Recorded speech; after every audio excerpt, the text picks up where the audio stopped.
Greetings, raging gamers. Welcome to Rage Quit Video Game Talk Show. How you doing, HenricK the Wreck?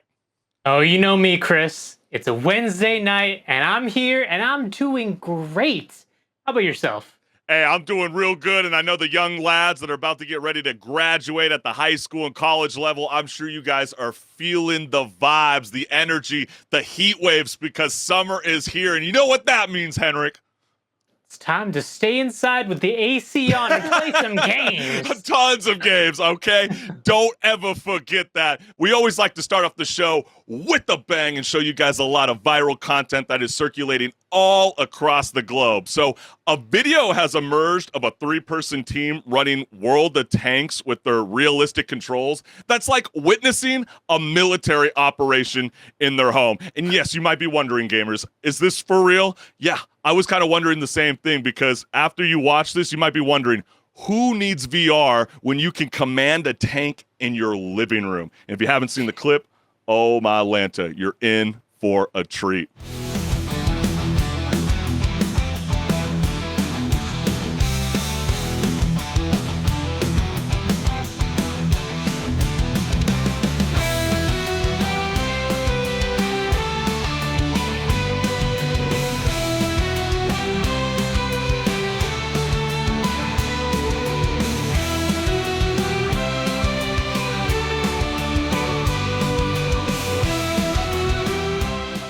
You know what? They've gotten better teamwork and coordination than a lot of 3-stacks I've seen out there, including sometimes me and the boys. Yeah, no, big time. I don't know like half the things that are going on inside that clip. All I know is it's badass, and I would love to try it out.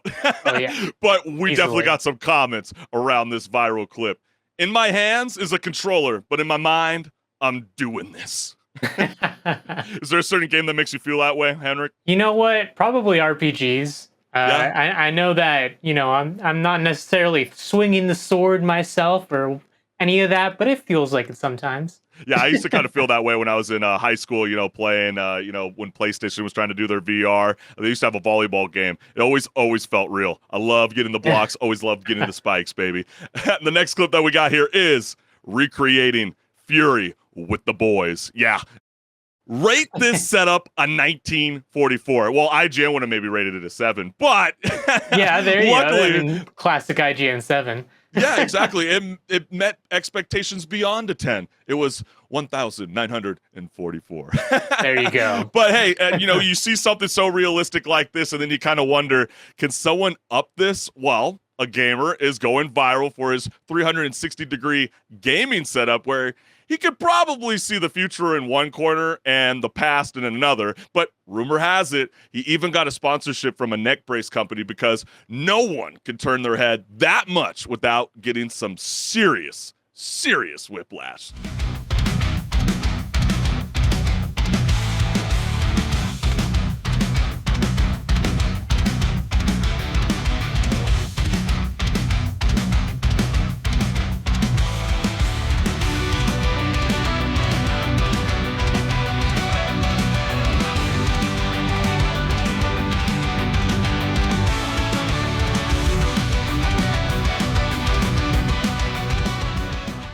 Kind of cool, but a little unnecessary, it feels like. I don't think I'd enjoy my time on that. Yeah, I was digging that 75-inch TV, that was displayed up against the wall, but I think that's just a bit much. I mean, what's the point? I mean, everybody's always going towards PC gaming rigs because they want that 4K, 8K experience, and then all of a sudden you pick a Minecraft game, a 16-bit, only to stretch the graphics. You're killing me, Smalls.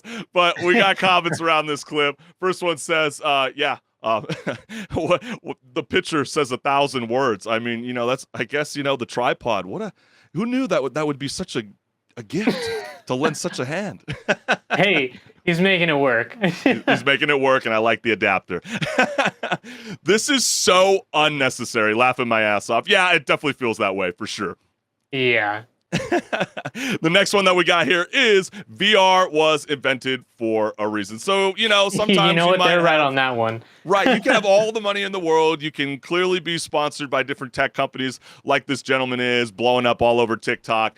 But, sometimes, having more doesn't always mean great, right? I feel like I'm talking like Charles Barkley. I'm buying all the big cars, all the big houses, but then once I got the money, didn't really feel like anything. I had to go back to being simple. A simple man. But hey, the last clip that we're going to be showing you guys that was going viral all across the world is Gen Z will never know the heart-pounding suspense of inviting friends over for a sleepover, praying for the game to load with each attempt like summoning a genie from a lamp, only missing its magic touch. And man, those PS2 days I will forever cherish. And if you are one of those cats like me, you'll relate to this clip.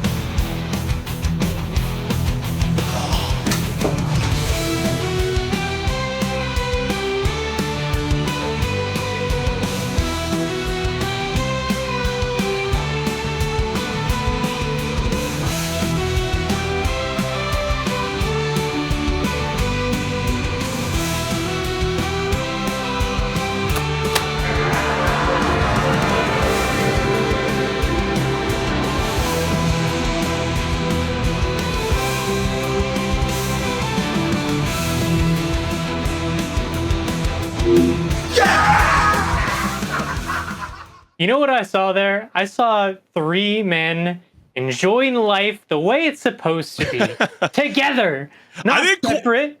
Yes, but did you always use all 3 of those tactics? Like, I know for sure I never did the whole toothpaste thing. I think I was a little skeptical about doing that as a kid, but yeah, not on CDs. I don't know about that. Right? I know, you know, blowing into the cartridge thing for the N64 and all that. Yeah, that makes sense.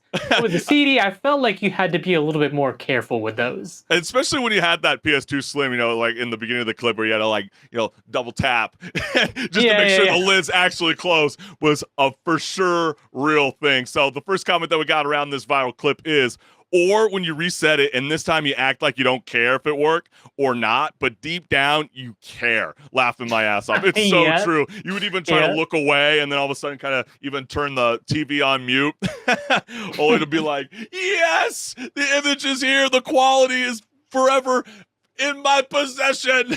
Yeah, I remember so many times with that, you know, trying to play an N64 game and it's just not loading for some reason. Then you look away, boom, there it is. Yes, the glory days. Next one is, not gonna lie, this is a top 10 greatest things to feel in childhood. Well, I guess the new closest thing, you know, Gen Z or Gen Alpha is going to experience is, you know, when games sooner or later transition to cloud gaming and your internet connection is not quite there. And, you know, and then you start looking at, you know, 4K images going into 360 pixel. It's going to be very, very blocky. Yeah, you're going to need a stable internet connection for all that. Oh, yeah, big time. Because Gen Z could never understand the amount of joy the, quote, hot breath and shirt wipe, end quote, brought to our hearts when it actually worked out. Yes, it's a very real thing. Yep. And I still do that with my glasses still, you know, like if I'm, you know, I got a little bit of fingerprints on, just a little bit of hot air and a little bit of, you know, a black t-shirt, everything's all right in the Chris Collins Show world. So, hey, HenricK, are you ready to rock and roll, my friend? Oh, yeah. And it's time to talk about a game. Man, dude, let's get it on, baby. Woo!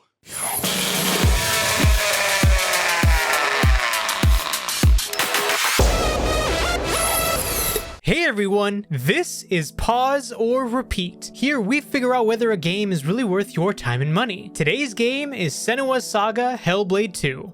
Hellblade 2 is the continuation of Senua's story after the first game. The first game came out back in 2017 and was an immersive, cinematic experience, so it's expected that this one is more of that. But let's take a look at the gameplay to find out how the sequel fares. To describe the gameplay, it is a puzzle game with combat delivered in a cinematic format. There are no button prompts to keep in line with the cinematic pursuit. And while there is visceral, weighty combat, the majority of the game entails taking in the environment and figuring out the pathway forward, usually through some sort of puzzle. That being said, also just like the first one, the environments are very immersive and lifelike in presentation. The dialogue between characters and Senua's inner dialogue with herself and the voices in her head are where the substance essence of the game truly is. Clearly, more focus is on the story being told, and the gameplay is an interactive way to present it and keep players engaged throughout. So why not go over the story? The story, of course, follows Senua. She is a warrior skilled in combat and battle-tested from the first game. Her people keep getting captured as slaves and taken north. The plan she devises is to get captured herself and then fight her way to whoever's in charge and put an end to things. However, she quickly finds out that there is more at play as to why the slaves are being captured. It is then up to you, as the player, to guide Senua and put a stop to things the proper way. Throughout the story, you will encounter other people, something that the first game lacked, some of which will join you on your journey. But of course, Senua is not cured of her psychosis, and the voices in her head are constantly commenting on everything, attempting to sway her conviction. Will it be a blessing or a quote-unquote curse, as so many in her life have called it? But now the question still stands. Pause or repeat? So a question that a lot of people have been wondering about this game is Xbox going to close Ninja Theory now? Because this game didn't get a whole lot of players at launch, unfortunately. And when we saw Xbox, close the studio earlier this year, not too long ago, that actually did have players play their game and got awards and everything. And it's kind of worrying, because this game is kind of cool, at least in theory. But then you play it and you're kind of wondering, I feel like there's more gameplay that I could have gotten out of this experience, but they didn't deliver it to me. Yeah, but even Xbox has even canceled studios that were even developing fan favorite games too. So we don't want to wish nothing on developers and studios to get closed down. No, but definitely not. But I definitely do agree with you though, HenricK. I mean, you do have a point, because Hellblade 2 is like a sibling trying to copy its older brother's cool dance moves. You might be at a wedding and you might try to one him up, at your cousin's event, but he just ends up tripping over its own feet. I mean, while it looks flashy, the gameplay, it does feel a bit repetitive. And the best way I can explain this to the gamers out there is, you ever try to explain to a non-gamer the plot of Metal Gear Solid, only to be like, not again, this is becoming so repetitive, like it's over and over and over again. And you would think that there would be like new charge features, different weapons to wield, and it just, you're right on what you're saying. It's more focused on the story and less on the gameplay. Is that a knock, HenricK? I'm curious on how you feel about that. Yeah, I guess it depends on the perspective you have on what you want out of a game. Like, if you want story first and foremost, and you don't care as much about the gameplay that's delivered to you, then sure. At that point, you're basically just playing an interactive movie, and this kind of is like, you could say 2 or 3 movies, because it's only about 5.5 hours long. Yeah, which I'd say that's is disappointing. A lot for $50 at that too. Yeah. And yeah, it's not what I was expecting them to do, considering, I did like the first game, but that is also from me getting the game for really inexpensive when it was already out for already a couple of years, playing through it, being like, this is really cool. Why didn't that many people play this? And then the sequel's coming out, and I'm like, oh, cool. What'll they do different? Well, they do some things different, but they don't do a whole lot different to make it feel like it's a true sequel, outside of, telling the story a little bit differently. But the gameplay itself is mostly the same. Yeah, me personally, I would like to see a trilogy, because I didn't really feel like as if I wanted to relive this experience again, but I did feel like the character was, when you're exploring, the different depths of mental health, that was quite intriguing. But, I do have to even crack this joke out anyways. Like, you're right. I mean, if you want like a gripping, intense, movie-like kind of style of game, Hellblade 2 might just be your ticket. This might be the kind of game that you might want. But wait. I thought that was a PlayStation thing, though, HenricK. Yeah, no, exactly. I thought, everybody would be clowning these kind of style of games, but then all of a sudden, the minute Xbox wants to develop kind of like a Sony product of an exclusive game, then everybody all of a sudden completely shits on the bed. But I am with you, though. It does feel like it's a flashy car with the sputtering engine. While it looks impressive with the fidelity and the amazing graphics throughout, it just becomes as repetitive as rush hour traffic, right? I mean, you're going to be, left, living out those long, road trips that just feel like I just want to go down a different route. Yeah, I'd like there to be another game in this trilogy if they do decide to do a trilogy. But I don't know, with the way that this game, is faring at the launch and how Xbox is trying to cut corners on some stuff, I'm really worried for Ninja Theory because it's not looking good for them. And if they do get another chance, that's awesome because I think they have something that they could change in the trilogy. And I hope they do if they decide to make another game, actually make things different because that's probably part of why people didn't really gravitate to this game because you can just watch someone play it and it's the same thing. That's a good point too as well. You can jump on Twitch, you can jump on Kick, and you can go and not buy the game if you want to be that guy. That kind of seems pretty lame, right? Gamers, yeah. I don't know if I'm necessarily all for that, but you're right. I mean, you're following along to this story. You feel like you're watching a plant grow. It's slow and steady, but after a while, you're just staring at the same leaves, wondering when something exciting will happen, and it just doesn't. It just doesn't captivate you. But at the root of it all, the exploration and the combat feel as fresh as a reheated leftovers.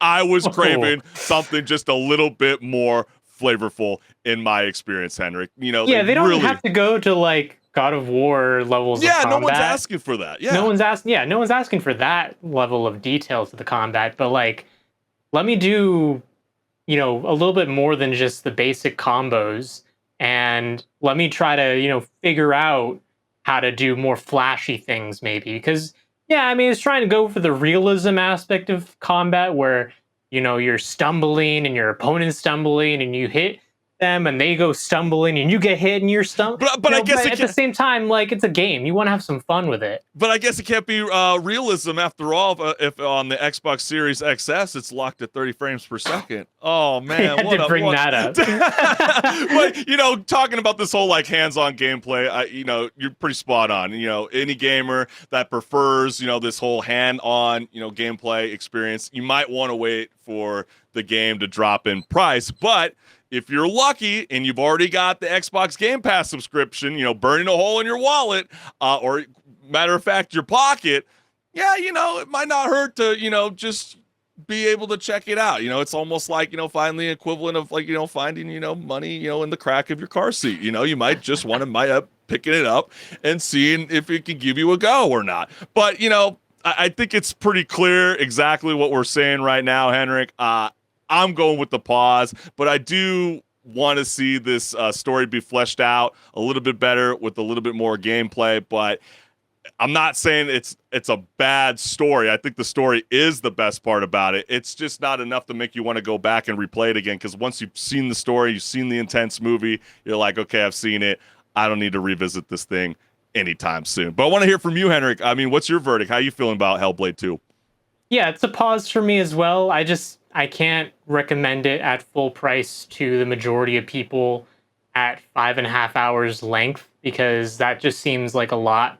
Yeah. And especially when there's other things out there on the market that are even, on the horizon that we'll talk about coming up this current month. Like, I'd say wait for a sale on this one and spend the money on something else.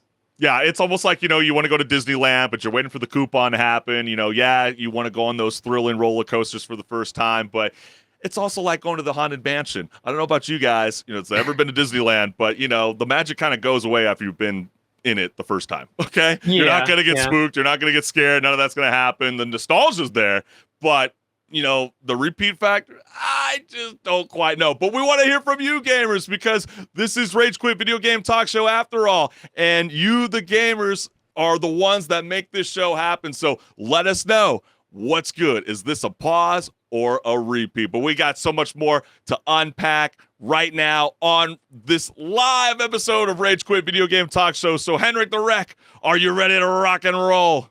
Oh yeah, it's time to rage, baby. Hey, let's get it.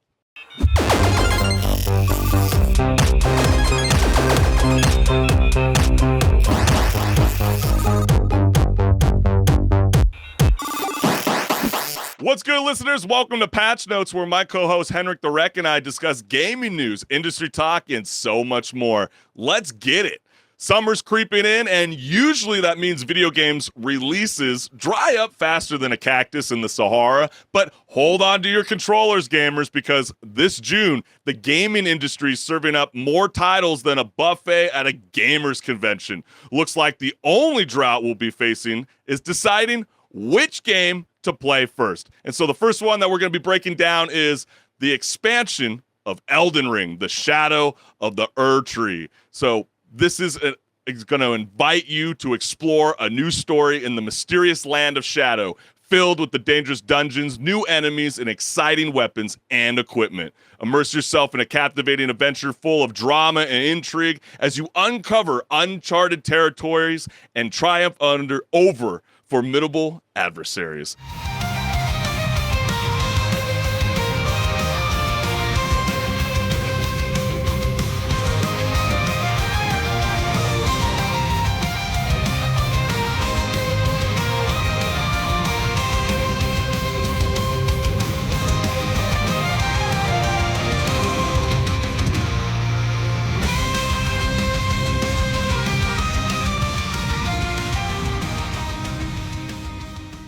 Elden Ring is back, baby.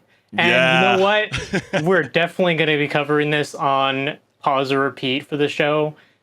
We don't typically cover DLCs or expansions or anything like that, but I think this one is worth it. Yeah, I'm kind of a hater on this whole idea of add-on content, but hey, stats don't lie. With newer generation consoles and the PC, people definitely want to explore, expansions upon some of their favorite games. I mean, this is Game of the Year for a reason, and yes, I'm looking forward to it, and I'm sure you, the gamers, are as well. And if it's not on your list, and if you haven't played even Elden Ring, you still have time, because Elden Ring, the Shadow. Yeah, I like your motivation. Yeah, just get to it, because Elden Ring, the Shadow of the Ur-Tree, releases June 21st on PC, PS5, and Xbox Series XS. And I know I wish I had a Nintendo Switch, because this is like the perfect family-friendly game that all of us love, and it's back, baby. In Super Monkey Ball Banana Rumble, for the first time in the series, up to 16 players worldwide can now compete online in various game modes. Race to the finish line, collect falling bananas in Banana Hunt, join forces to defeat robots in Robot Smash, and so much more. And if you guys haven't seen some of the gameplay footage, ooh, it's bringing back some good old days, baby.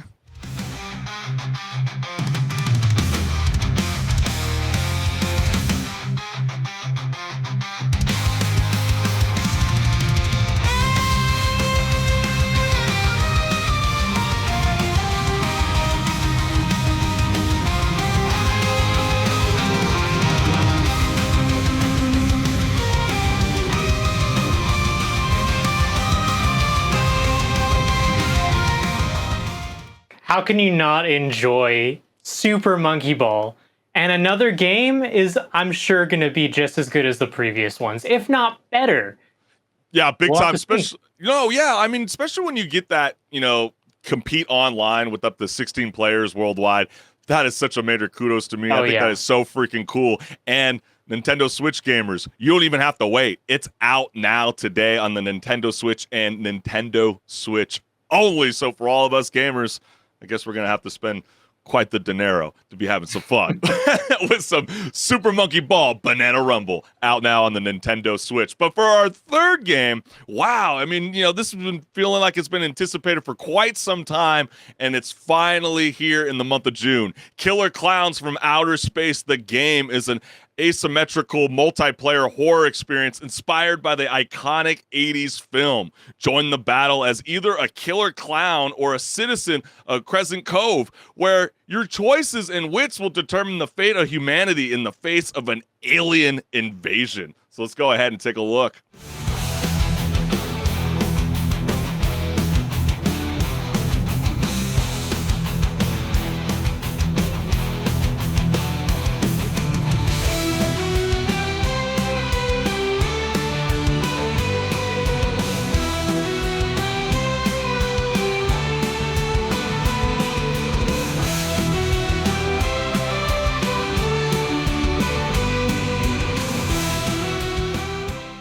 Hey, the movie is a classic. If you've never seen it, go watch it. The horror fan in me is telling you right now to go do that because it is good.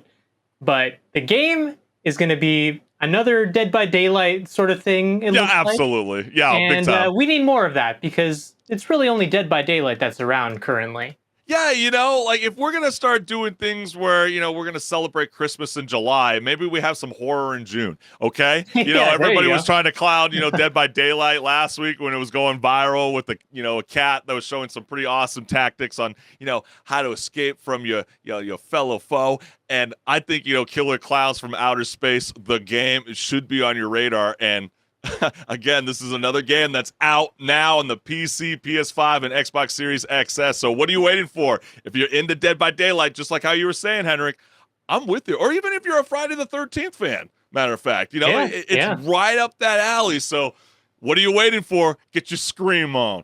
But hey, HenricK, I know you got an amazing topic to explore right now, and I can't believe this is a real thing. Just inform the listeners what's going down. Yeah, I'm part Swedish, so this kind of hits a little home for me because we're talking about IKEA. Wait, are you Swedish in the virtual world, or are you Swedish in the real life? Because I was reading a report, that were saying, the youth is starting to have some double personas, one life online and then the other in the real world. So, but I'm talking about in the real world, Chris. All right. But okay, IKEA gotcha. is a very Swedish, cultural staple of Swedish culture.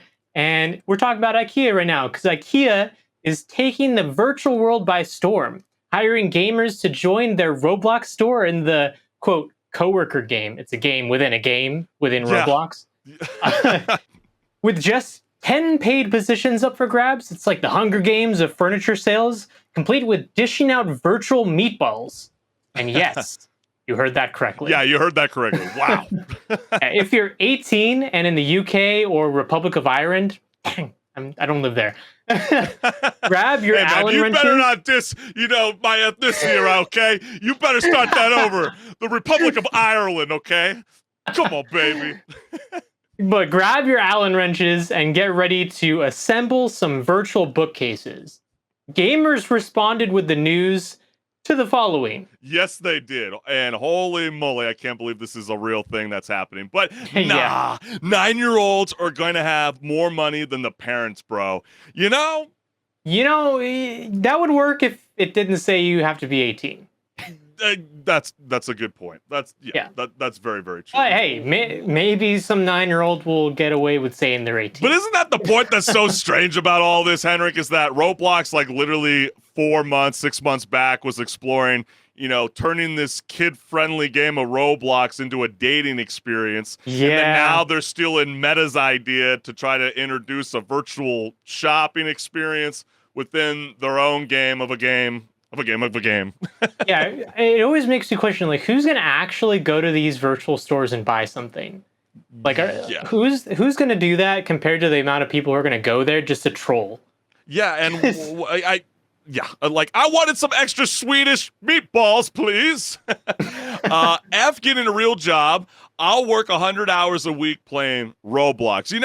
If you're one of the lucky 10 lads, you just might, Ed Sheeran. Yeah. I think that's you right there. You're using your second burner account. The next comment that we got here is digital labor paying more than real life labor.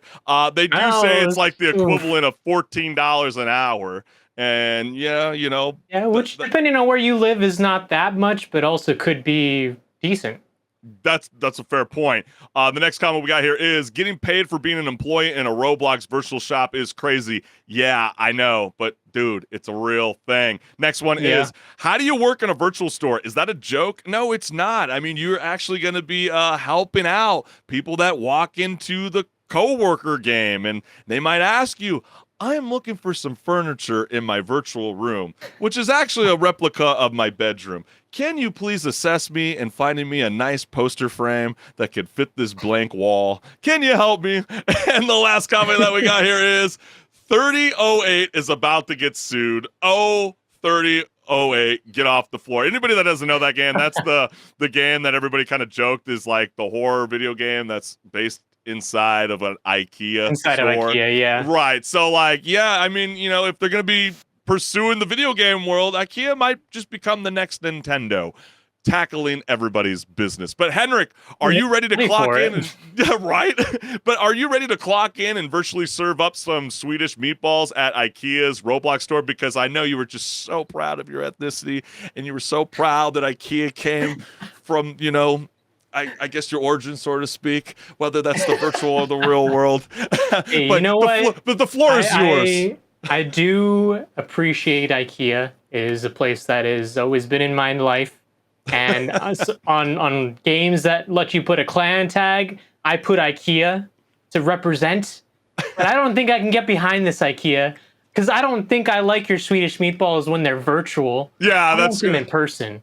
Yeah, I know, like, we're making jokes about the whole virtual meatball thing, but I can only imagine that is like a very, very, like, 2% of what actually is going to go down. But, yeah. I mean, Henrik, it's like all those hours of mastering Sims as a kid are finally paying dividends. I mean, who knew your virtual interior decorating skills would become a hot commodity in the year 2024?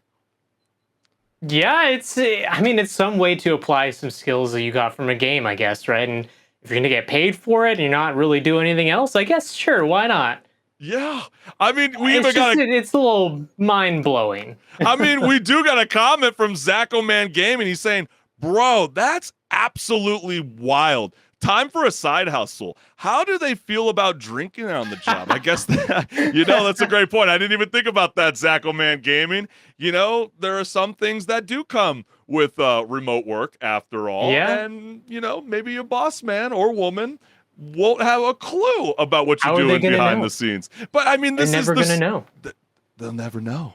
Boom, boom, boom. But there are paid shifts on offer for 10 successful applicants. They'll help customers, and they'll get promoted to move to different departments in the future. I can't believe I'm even saying this. There's going to be different departments within the store, and they're going to be helping people choose, their furniture and even serve meatballs. But, you have to be in the UK or the Republic of Ireland to even apply. And yes, you can't be a kid. You have to be 18 years or older. And, I feel like I kind of was hoping, Henrik, that this was going to be in the U.S. because I would have applied for it just to see what would have happened. But maybe this is a glimpse into the future. Maybe other stores will try to do this.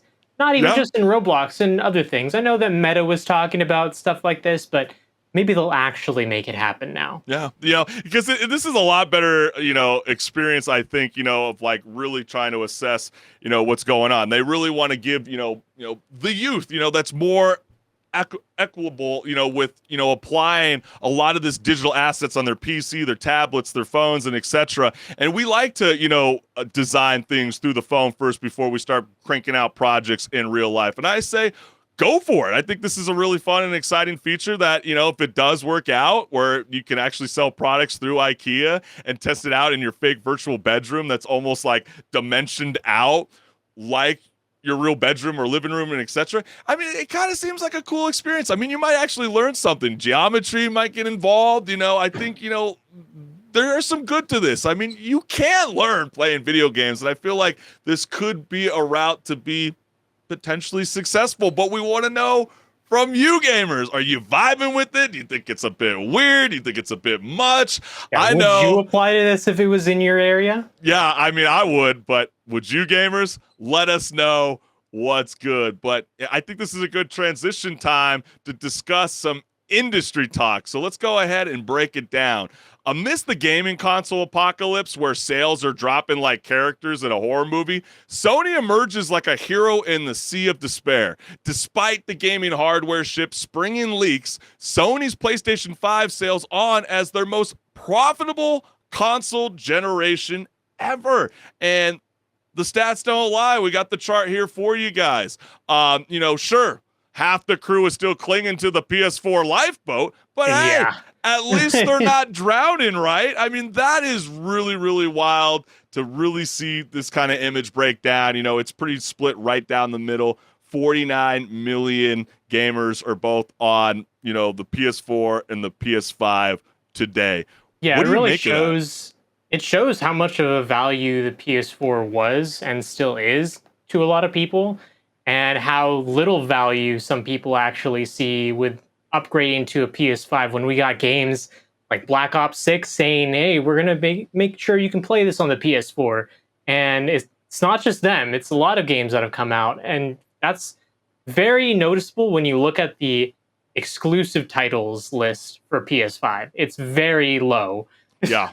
No, that excellent point, HenricK. I mean, it's when you have no exclusive games just for the PlayStation alone happening this year, and even when they were doing their showcase, last week, it was like, okay, cool. A lot more PC gamers are going to be exploring more of the beloved games that we're all witnessing on the PS5, and I like that. I think that's really cool. I'm not really, keen on this whole idea of exclusive, but I understand it on a financial aspect, But the graph tells a tale of two cities, or consoles rather. While PS5 sales were sky high in 2023, profits took a nosedive faster than a parachute malfunction.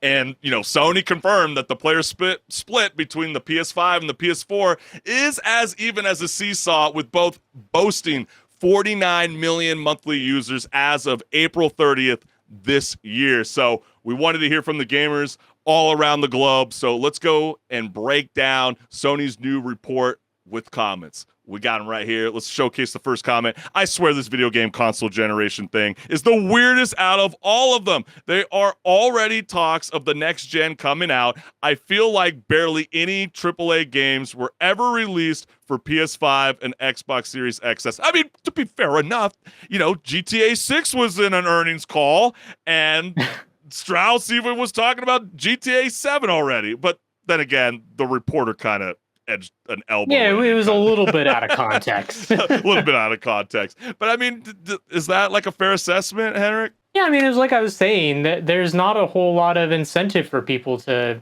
switch over to the PS4 if they already have a PS5, when so many games that we're playing even now, especially when you look at the live service games, a lot of the live service games that people have been playing came out during the PS4 era. Yeah. And so when the whole goal was for the live service games, okay, we're to stick around for forever.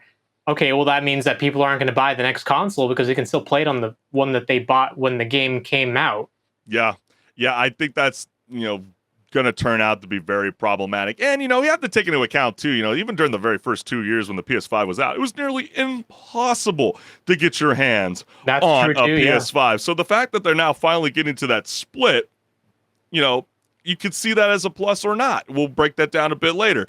Let's not ignore the reality that the PS5s were almost impossible to get at MSRP for like 2 years. Okay, I kind of spoiled this guy's comment. I broke that. But Sony had to keep releasing games that also came out for the PS4, or they'd be ignoring a massive part of their core audience that just couldn't get a PS5. I do agree it's insane to talk about the PS6. We're only now seeing games developed with having an SSD in mind. And, and a lot of people I saw, speculating online, it's like, people don't realize that, like, the console, generation gap it's like 7-8 years, so yeah, that's kind of where everybody's kind of basing it upon. And then it doesn't really help when Sony came out, earlier this year when they're like, we just reached the halfway mark with no exclusive games this year.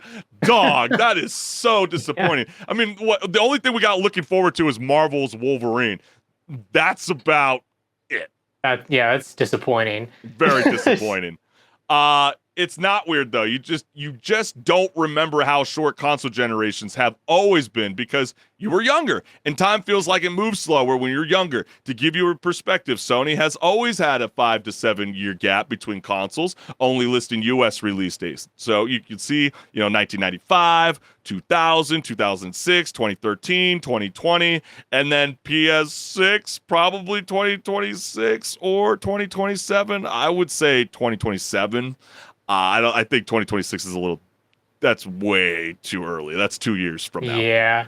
And the unfortunate thing too is like it has to be that length of time at the maximum, pretty much because they're trying to develop more and better technology to make better games. But clearly we've seen that the adoption rate of this current generation has not been received very well, and it'll be questionable if that'll continue in the next generation. Yeah, and I mean, there's already reports, or speculation that's coming out that Sony's even exploring potentially doing like a PSP comeback.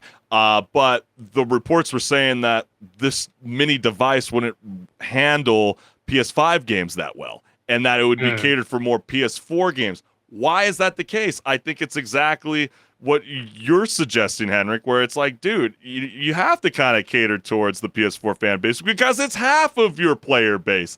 And if half of your player base doesn't want to invest in the newer console, but they're still okay to, support the PS Plus, then give them more handheld options and maybe pay $200-$300 for the handheld compared to paying $500 or waiting for that sweet bundle to drop closer to Christmas time. Next comment that we got here is the counterpoint being that you could have an entire trilogy of games come out in one console generation before the PS4 era. Development timelines on AAA games have just ballooned so much that now we're seemingly getting one game in a given franchise every 5 to 6 years. Feels like generation timelines are going to need to expand to match this reality. That seems fair, Yeah, and it's actually really wild when you go back and see the origin of gaming and like how little time was actually invested to make some of these games. Like not even just the origin, but like we'll say the early 2000s. Some of these games were only made in like less than a year. Yeah. And now it's really rare that a game will take less than a year, at least in the AAA space from like a big developer, because that's not really something that they can do. It's just not feasible.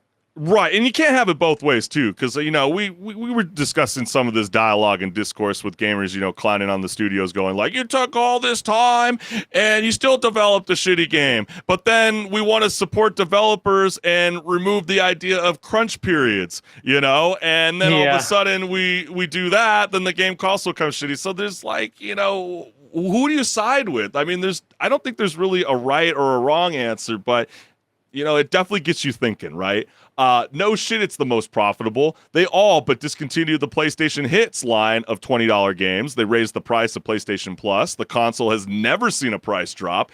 And we are beginning to see the effects of lock-in to the digital marketplace and its monopoly pricing with the systems that have no disk drive. Well, not just that. Everything is more expensive. They make more per everything. As you said, they raised prices. So basically, most companies of the world are, quote, most profitable, end quote, right now. I mean, that's kind of funny. But, in a sense, they are starting to turn you on to, monthly subscriptions. We just saw that with Rainbow Six Siege. We broke that down in last week's episode. Battle passes, expansions like Elden Ring, $70 plus games. Yes, there's no $20 games, but, they have to continuously make a revenue, because if not, then what's the point of continuing to support the PS5? Might as well move on to something new. The next comment that we got here is, if the PS5 weren't so damn hard to get when they first came out, I'd be on one, but I had no patience for that mess, and I just said, F it, and stuck with the PS4. I'm now back into GW2 again and have no interest in upgrading consoles at the moment.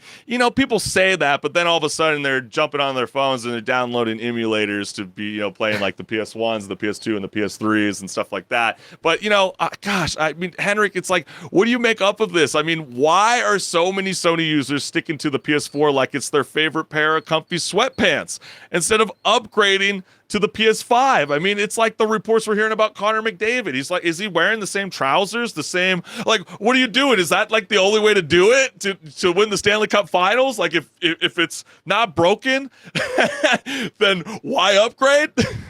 Well, we saw it not too long ago. We reported on what are the top games that the majority of people are playing, and at the very top of the list, just as an example of what kind of games you're looking at, is Fortnite.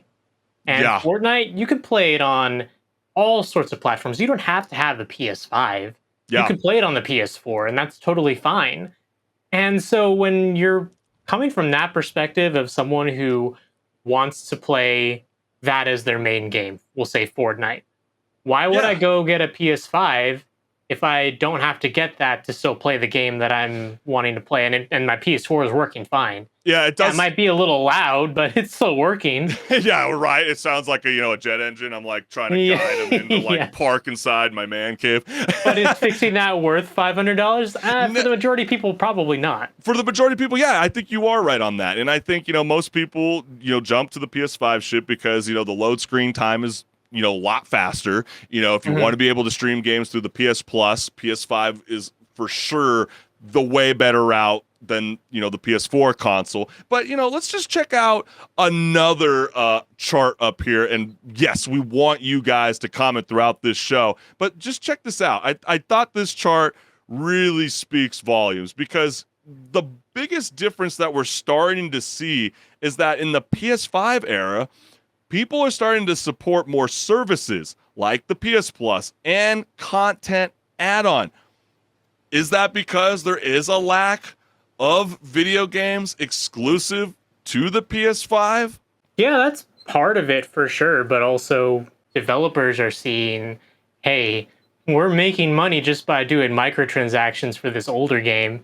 Why would they want to develop a new game on a platform that's going to split their player base? Even if it's going to be a live service game like that new Concord game, I guarantee that's going to be only on the PS5. PC as well, but only on PS5. But even if that was like the draw ticket, I mean, two. it's like they're recycling the same kind of style of games. Overwatch, Star Wars Hunter dropped this month. That's true, pretty yeah. much like a knockoff of Concord, or I guess Concord's a knockoff of Star Wars Hunter. Other way around. Which Sorry, is a gamers. knockoff of Overwatch. Right, yeah, or Marvel Rivals, So it's like same thing.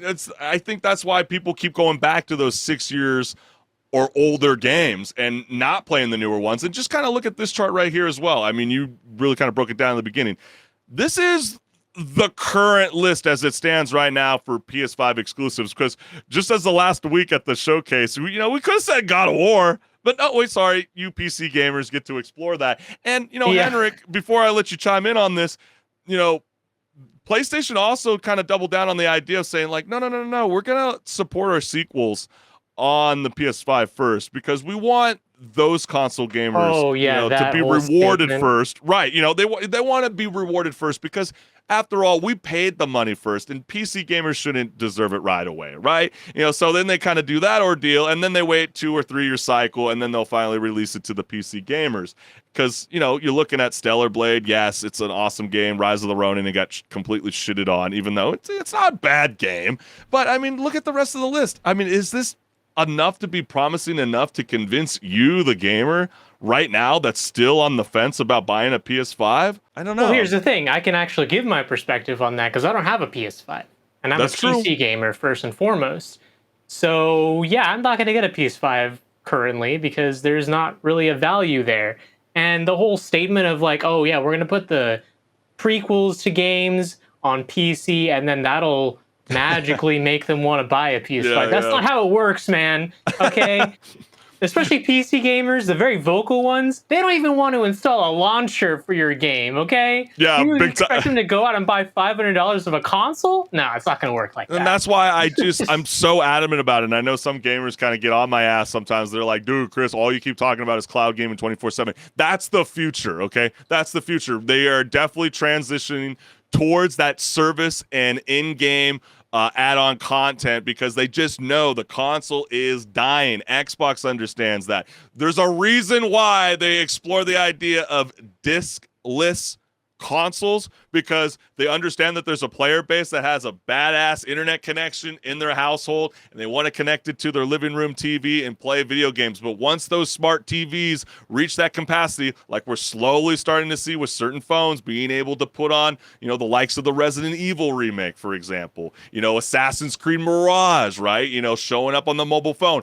Once the smart TV starts to figure out how to handle that, dude, Amazon Luna, Netflix gaming. Don't be surprised if Apple gets in the mix. It's going to be insane, fam. And I think, Sony, Xbox, and Nintendo, I can only imagine, HenricK, they're starting to freak out. It's like the traditional Hollywood studios never thought that, the Netflixes and the Hulus and the Amazons of the world would literally just turn them into dusty bookshelves at a community library. They just never, ever thought that would ever happen in their lifetime. And just to kind of end this on a final note, PS5 players are spending more on add-on content. It's up 176%. Services are up by 57%, and peripherals are up by 26%, but 12% less on full games. They're not buying games as much as they were during the PS4 era. But man, hey, HenricK, I think it's time to have a little bit of fun. I love what you've been doing recently, finding these amazing debates.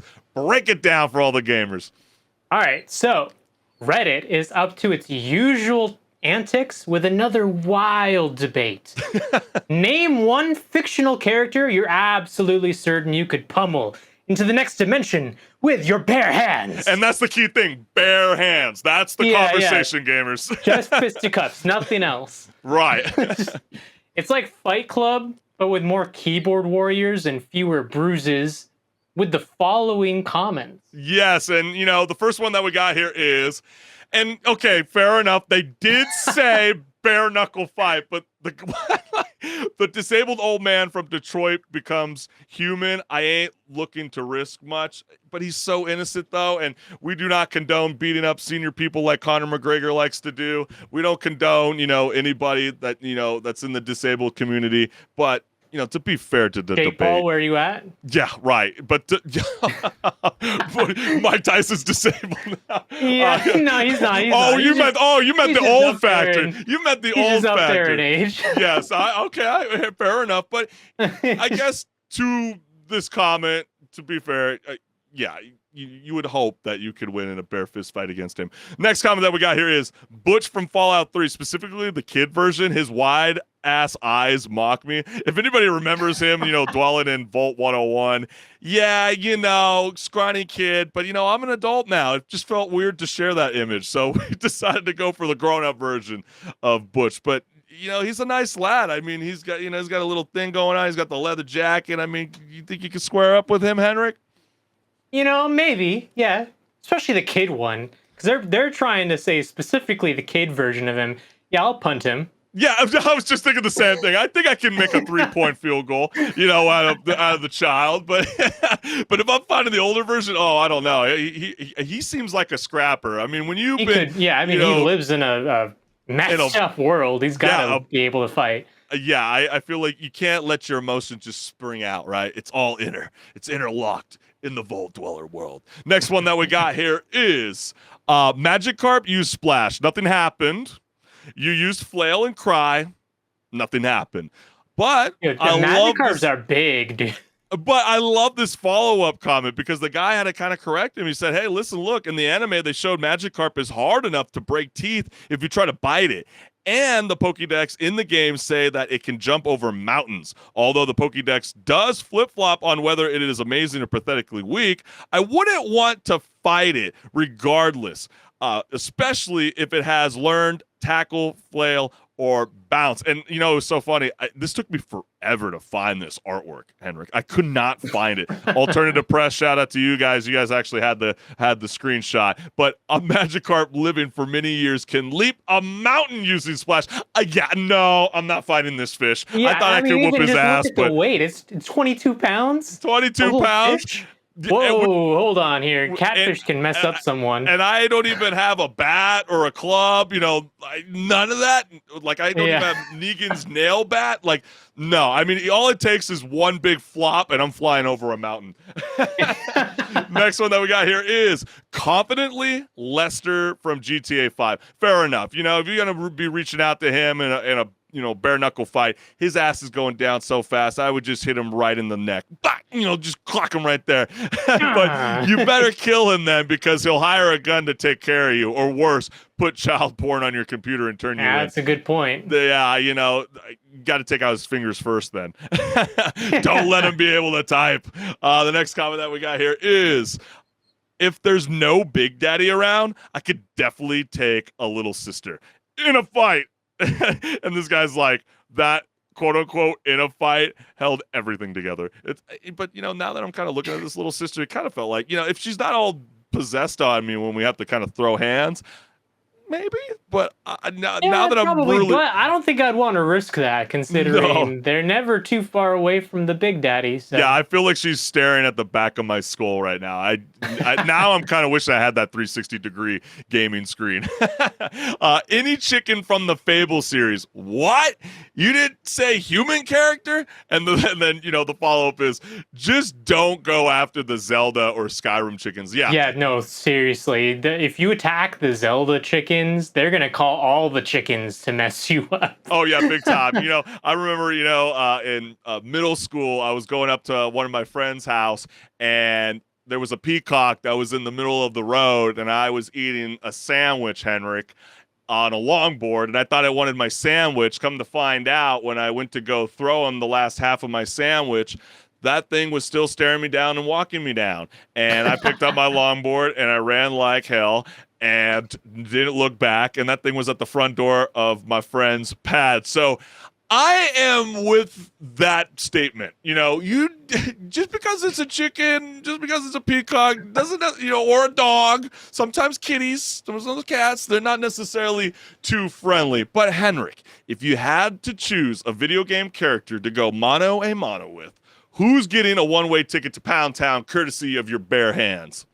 Oh, it's gonna be Nazim from Skyrim in Whiterun, because me, alongside a lot of other people, every time I played through Skyrim and you get to Whiterun, this dude walks up to you and he's like, have you ever been to the Cloud District?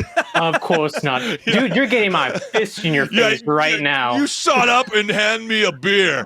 Other than that, you are worthless. I'm actually surprised you actually went with like an adult human form, because when I'm thinking about video game characters, but the very first thing that I was thinking about is I would definitely throw down a fist fight with Toad from Super Mario Bros. Because really? I bet my bottom coin that, oh yeah, absolutely, HenricK. I bet my bottom coin that I would emerge victorious, because, have you seen those stubby arms? That's like going toe to toe with a walking mushroom. There's no way he's going to come after me. I got another one for you, HenricK.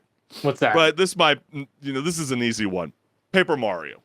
All it takes is one hit, and I'm going to rip him. That's it. He's going to crumble faster than a botched origami project, right?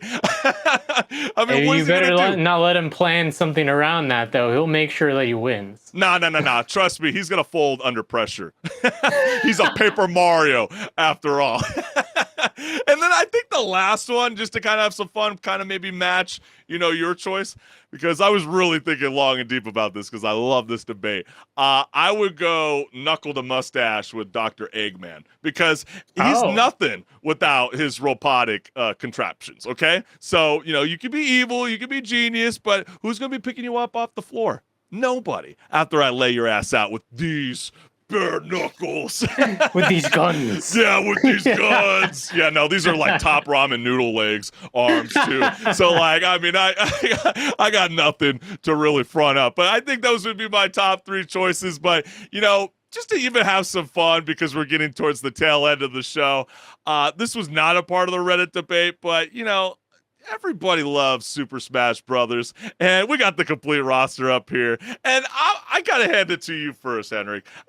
I know, take it in, don't rush it, but you know where I'm going. There's a lot of characters on here you would not want to fight. But absolutely, and that's why I feel like this is a little bit more difficult to answer. And so I feel like it's only appropriate to make you answer the difficult question first. HenricK, you know what? Who are you taking out? I'm gonna take out Lucas. Because we said no magic, none of that. So he's just a little kid. Well, what about the ice climbers? Do you think you can take on 2-on-1? They can climb a mountain. I think they're pretty in shape. Nah, there's no way. They got no rope. They got no hammer. They can't do anything. They're so useless. No pickaxe, nothing. What are they going to do? I'm kind of looking at this list. The other one I would say is definitely Ness. Where's Ness at? I would whoop his ass. Who Who won it? Who won it? Who got it? Another one. Yeah, I mean, this is basically like Lucas, so I can agree with that. You know what I'm saying? Like, what's he gonna do? Or you know what? Might have a fair shot. I'm not seeing it on the list. I thought they were a part of the games. Oh yeah. Well, maybe I guess they would be under the category of. Oh no, there it is. The Wii Fit trainer. Yeah, you might be fit, but I might be able to. Yeah, I'll probably. They're gonna destroy you. You think so? Yeah. What? HenricK has no faith in me. They're a trainer, dude. They're so well shaped. Then what about the Mii Fighter then? Do I take on the Mii Fighter? Because it's just a clone of myself, and I better whoop the virtual ass of myself. I guess so. Come on, you have no faith in me? I mean, it's just that would just be an even fight at that point, probably, if anything. Fine. All right, fair enough. But we want to hear from you gamers. Is there a video game character that we're missing that you definitely feel like you can jump into the bare knuckle ring and just start throwing haymakers at some food that's talking crap? Let us know what's good. But man, this has been a lot of fun. We can't thank you, the gamers, enough for always joining Rage Quit Video Game Talk Show live every Wednesday at 6 o'clock Pacific Standard Time, because if it wasn't for you gamers, this show would not be possible. And while we're at the tail end of the show, make sure you like, share, and subscribe to my YouTube channel so you never miss a live show. And hit the notification bell. That is the best tool on the web, on the phone, on the Safari, the tablet, you name it. You will never miss a beat. You will always be alerted when the show is going live. And go ahead and hit that QR code as well, because you'll go to my YouTube channel. And yeah, go ahead and like, comment, subscribe, hit that notification bell, because then you'll actually know when I go live for this show. And, I actually went live earlier today, too, so you'll be able to see when I do that. Exactly. And, this has been so much fun, but we will see you guys next week, fam. Peace. See ya.